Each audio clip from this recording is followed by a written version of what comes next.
Welcome to Blog Talk Radio in high fidelity. Welcome to the Along Came a Writer Network. Opinions expressed in our shows do not necessarily reflect those of the network.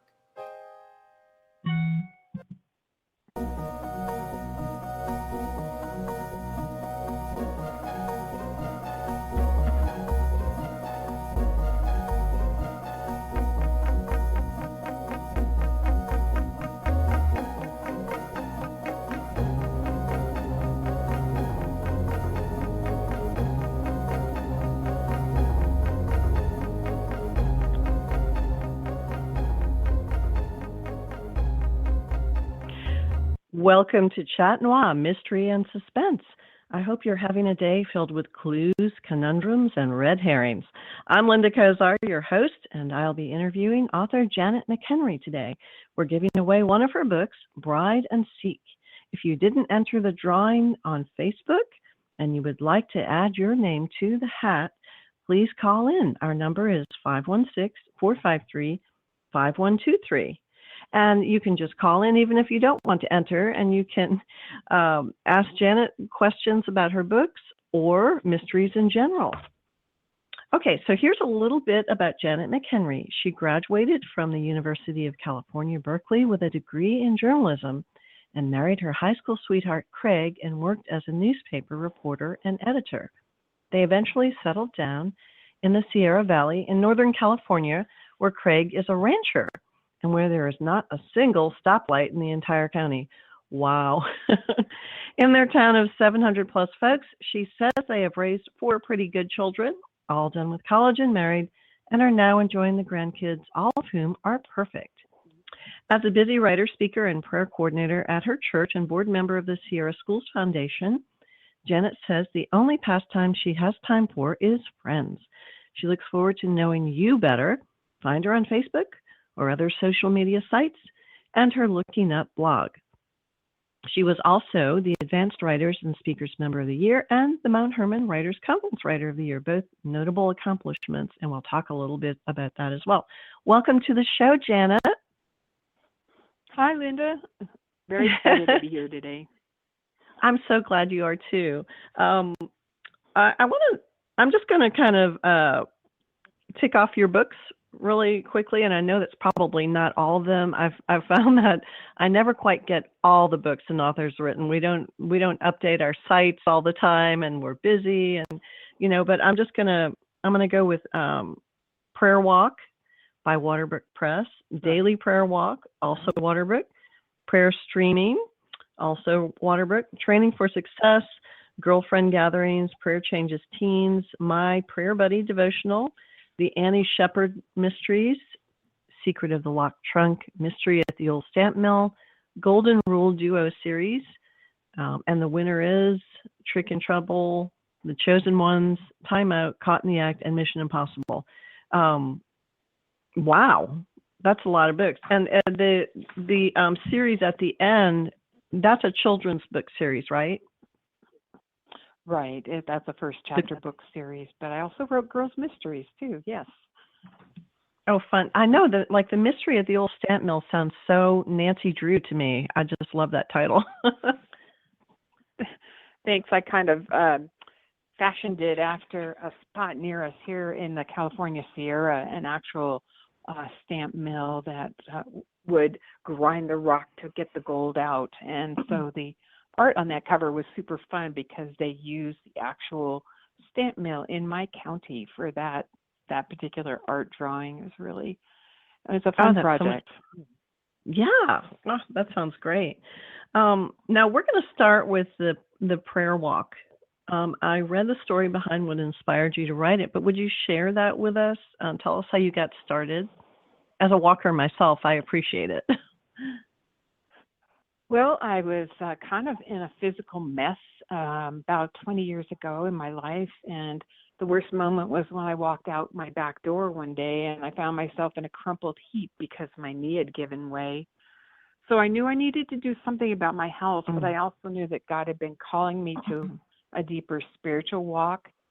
So as I began, I decided I would just get up 15 minutes earlier and I'd go out and walk and I would pray as I walked.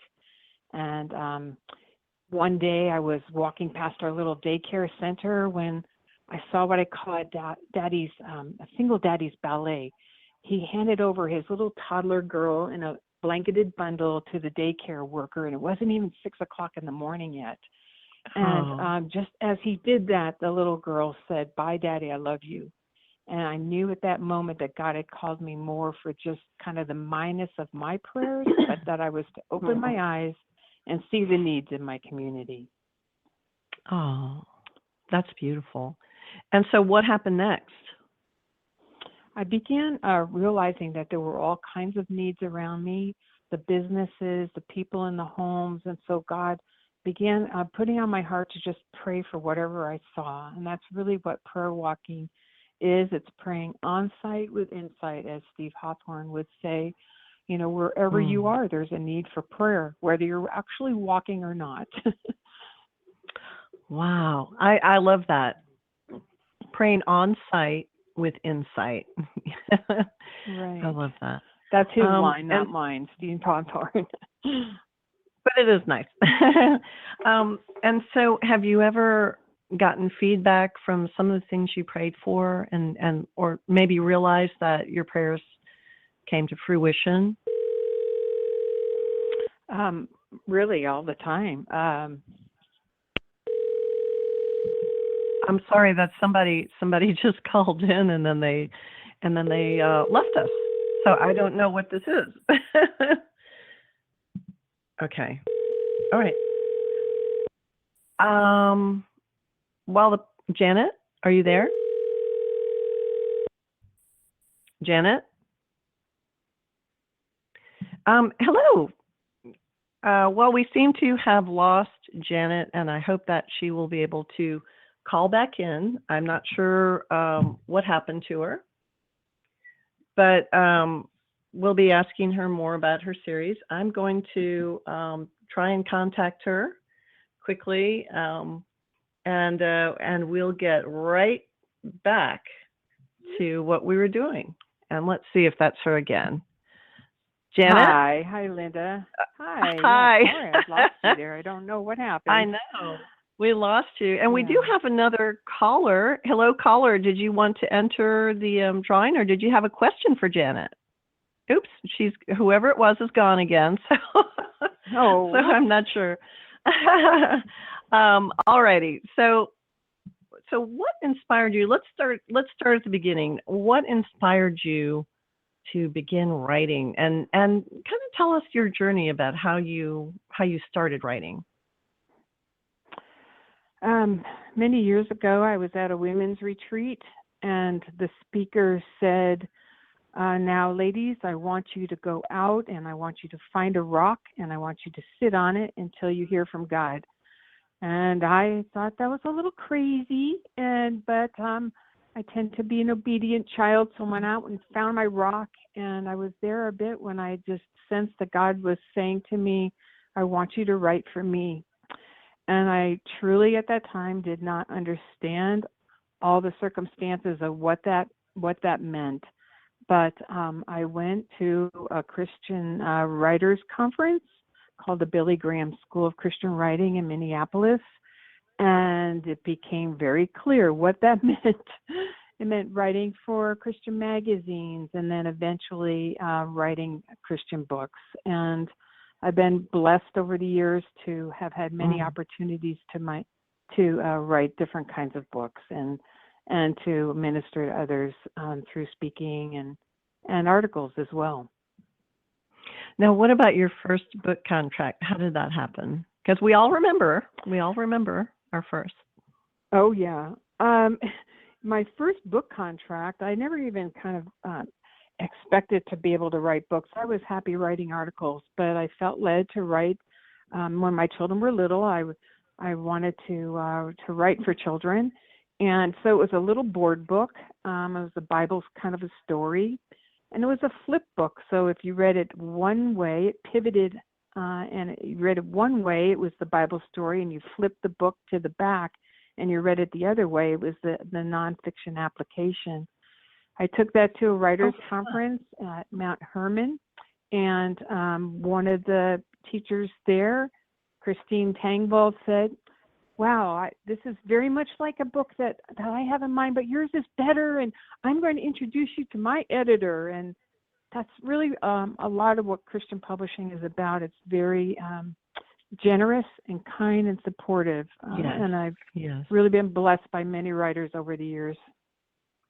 You know, that is so true. It's so unlike regular publishing. I mean, someone will just put their arm around you and say, let me introduce you to a friend of mine. Or, you know, it's just those connections and those relationships you make, and they're not shallow. They're fun, and they're deep, you know. So I think they're that's wonderful. Lifelong connections, really, and very wonderful friendships. So that one little board book actually led to 13 different children's books that I wrote for one company. So now, you write in different genres. You write nonfiction and fiction, children's. I mean, which one is your favorite so far, or do you have a favorite?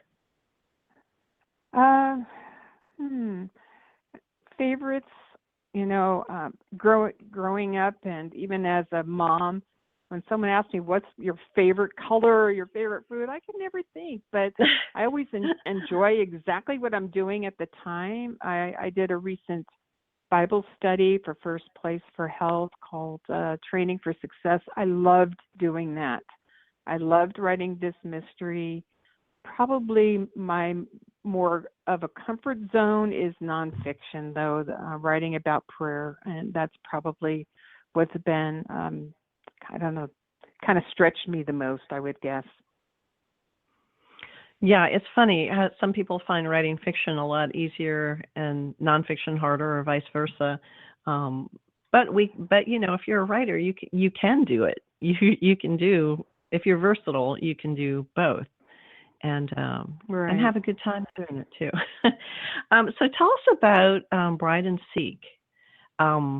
Tell us about this mystery, and maybe a little bit about Annie's fiction, of which, you know, I've also written for them. But I just think it's a kind of a wonderful combination of craft and writing. How about you? Well, Bride and Seek is number 17 of 24 books that have been or will be written for the Antique Shop Mysteries, which is published by Annie's Publishing. And it is a subscription, kind of a mystery. So you subscribe to the series and you get a book or more a month. And they're very fun stories about the protagonist, the sleuth, Maggie Watson. And she is a 40-some-year-old woman who has lost her husband, but she has gained her Aunt Evelyn's estate on the Maine coast, which includes a little antique shop in the corner of the property that overlooks the bay of the ocean. And all these mysterious things start happening. She finds objects that have some sort of mysterious history to them, and so goes the series. And mine is about a 1920s flapper wedding dress that she discovers in Aunt Evelyn's closet. And, who are you? There's the level of mystery of, like, what is this dress, but also the dress goes missing, and then so that the mystery goes on from there. It's fun. That's fun. Now, is this? I mean, how many mysteries have you written? I was trying to count them all. 4, including this one for adults, and then I wrote a series of 3 mysteries for girls that are sort of like a Christian Nancy Drew kind of a mystery series. I loved Nancy Drew as a teenager and read everything I could get my hands on. So I created a Hardy Boys type character. Yes. Did you once I read all those Hardy, and then there were like Cherry Ames, student nurse. I don't know if you read those. Right. But no, there were all sorts. Never wanted to be a nurse.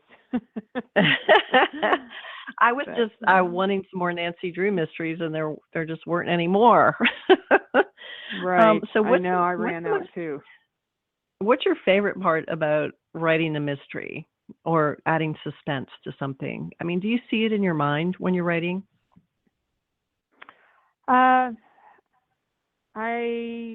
I loved the it's sort of mathematical, and I can tend to be sort of, if that makes sense, I go at writing more from a left brain point of view than a right brain point of view, where you can plot it out, you can create all kinds, bring in various characters, it can be suspects, so you lead people off into false trails, and then you eliminate all those possibilities until there's absolutely nothing left for the reader except their own very good brain that really could, who is the bad guy in the story. So I love that kind of mathematical aspect of mystery writing. And although I did try to free form right brain one of my mysteries, and then I went crazy halfway through the book, and then I thought, stop this, create an outline, it's not working. But I found a happy medium between the two. I freeform it part of the way, and then I plot it out. I reach a certain point and I say, okay, now it's time to finish it. Plot it out. But I figured favorite that character. I'm Maggie. Maggie is my favorite character in the story. She definitely is someone that the reader can identify.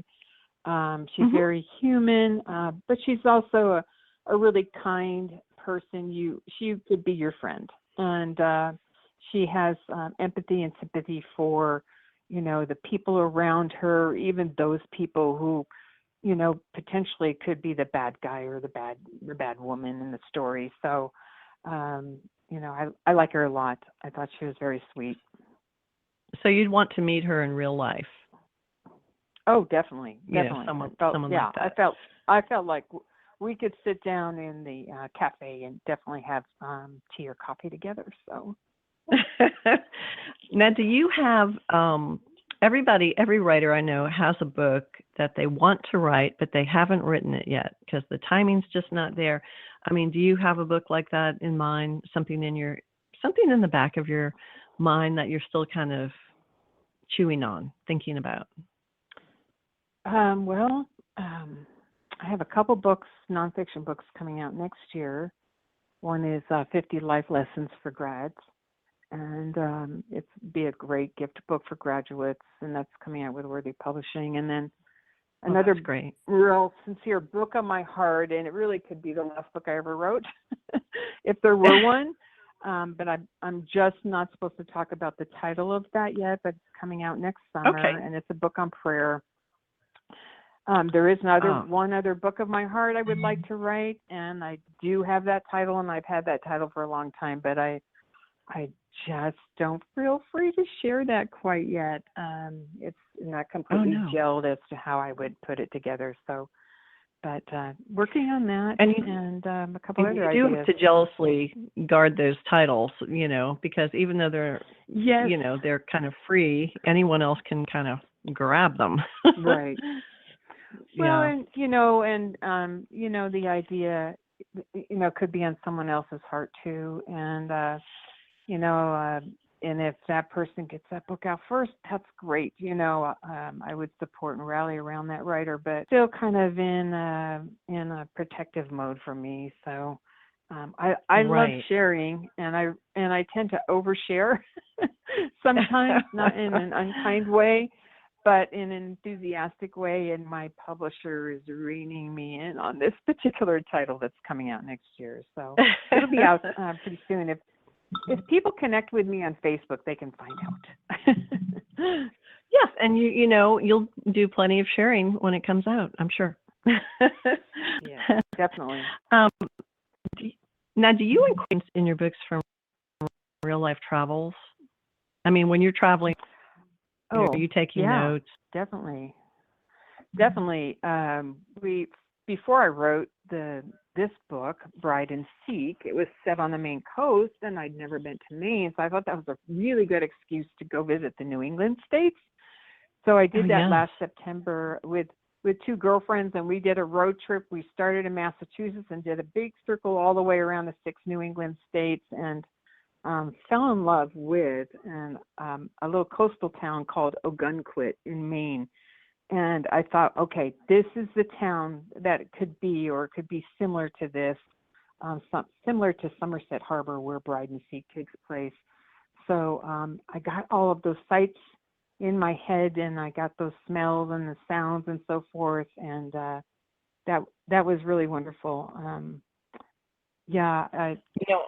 would fail a spelling bee opportunity to do some. Yeah. No, go. If you had to spell writing, that, Ogunquit. OGUNQUIT. Yeah, it's wow. It's an Indian name, and it was a cute little town with Adirondack chairs all lined up on the coast, and darling little shops. It was a very fun time to go. So you incorporated that, and what's the most exotic place you've traveled and written about? Not that I've written about, but Craig and I did get to go to on an Alaskan cruise last September, and that was just amazing. And beyond that, the most exotic place I've ever visited has been the Cape Verde Islands. That they are a series of 10 islands off the west hump of Africa, and my son married a woman who had African origins, and they got married there. So went over there for a fabulous wedding right on the ocean. It was very beautiful, but hot, very hot. Well, but it just sounds like a setting.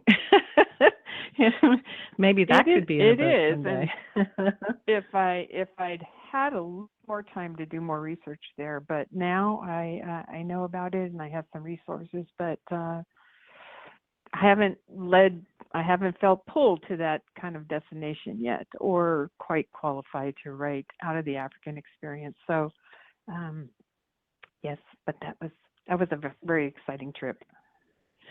So, is there a genre you would never write in or never read?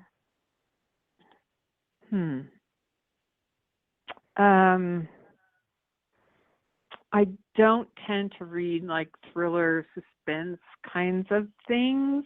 I used to tell people that's because I taught high school English and I had enough terror in the high school hallways. I tend to read, more kind of classic literature, or just kind of fun romance. I like literary romance, and but I don't read sci-fi, stuff like that. I don't read a lot of fantasy, other than I read all the C.S. Lewis stuff and Tolkien, but I probably would not write in those genres at all. I prefer like a literary romance sort of a piece. That's one book that I'm working on right now. It's in proposal or form, historical. so we'll see. Too. Do you like historicals? I prefer contemporary settings, actually. So while I do read classic literature that that has a historical setting, I tend to personally prefer contemporary romance that has more of a literary bent to it. So that's like to write in that area. Well, I have a question. Do you hate any of your characters? I think there's like a sense of humanness, sense of like a human thread of some kind with all of the characters, even those who have, bad motives. So I can empathize. Would I hang out with them? Not necessarily. I like quirky characters. I didn't make really evil people in this particular story, and I know the series does have some murder in it. Mine does not. I can't kill people off in books. And I never did that in a mystery. But I like to have some redeemable value in every single character in a book, and so that there be by the end of it, a sense of remorse and contrition and restoration of character by the end of the story. That's really important to me, because I believe that we all are redeemable as human beings, and each of our souls is worthy of redemption. Well, I asked that question because Agatha Christie hated her character Poirot, and she couldn't wait to kill him off. And I didn't know that, but she just couldn't wait to get rid of him. And the characters readers love the character, but right. But she wait. So I like to do something fun at the end. We have a fun little kind of lightning round, but really not at the speed of lightning, so you don't have to rush. I'm just going to ask you if you like one thing or the other more, and it's sort of October themed. So, favorite retro candy, wax lips or jawbreakers? Oh, wax lips. Yeah. Although they taste terrible, if I remember right. I mean, I never really liked the way they tasted. And I come from an era of the penny candy store, so I remember. Oh yes, that was such a joy. The old Twilight Zone series or the Twilight movies? Oh, Twilight Zone for sure. Yeah. Yeah, me too. And when there was a marathon, I binge watch my, always looking for my favorite ones. Okay, who's scarier, Vincent Price or Bela Lugosi? Bela Lugosi. Very creepy eyes right there. And he was even buried in his Dracula outfit. Yeah, very scary. Very scary. Yeah. Okay, so I don't know if you've seen these movies, but I'm going to ask if you like The Ghost and Mr. Chicken better or the Abbott and Costello Meet Frankenstein movies. Oh, Abbott and Costello, anything, that's for sure. Again, their whole fun. Their whole monster series were hilarious. Okay, now when you write mysteries or read them, what is scarier to you, a door creaking open or a door that's partially ajar? Ooh, that's a good one.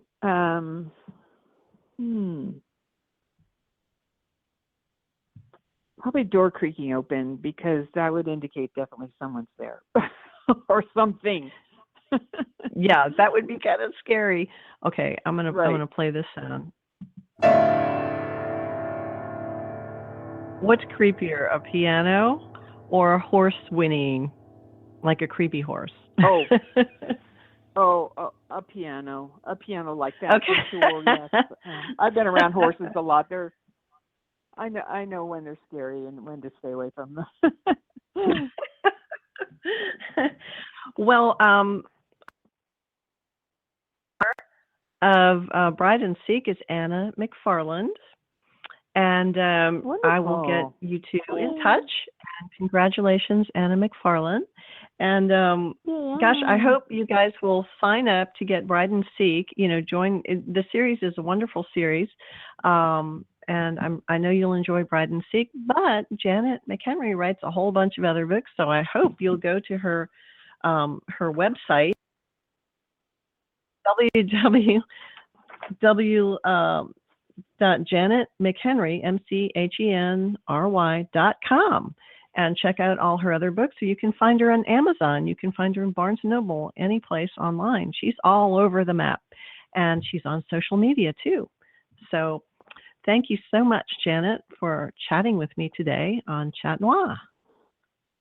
Thank you for having me, Linda. It was really fun. And have a wonderful day. Thanks so much. Okay. Bye, y'all. Bye-bye.